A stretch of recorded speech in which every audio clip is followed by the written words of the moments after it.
ইরানের বিভিন্ন স্থানে হামলা শুরু করেছে ইসরায়েল। আজ শনিবার 28 ফেব্রুয়ারি সকালে এই হামলা শুরু হয়।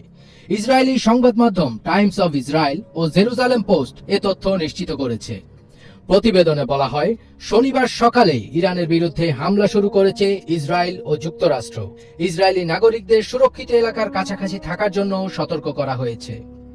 ইসরায়েলের প্রতিরক্ষা মন্ত্রী ইসরায়েল কাটজ বলেছেন, ইরানের বিরুদ্ধে আগাম হামলা চালানো হয়েছে। ইসরায়েল এই হামলাকে আগাম প্রতিরোধমূলক হামলা বলেছে।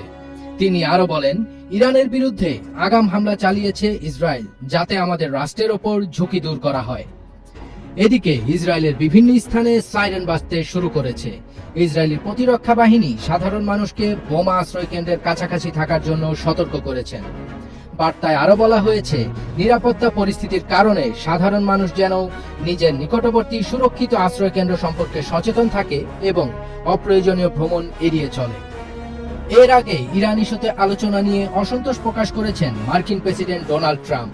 স্থানীয় সময় শুক্রবার হোয়াইট হাউসে তিনি বলেছেন, জেনেভায় তৃতীয় দফা আলোচনা শেষে ইরানের পরমাণু আলোচনা তাদের আচরণে তিনি সন্তুষ্ট নন।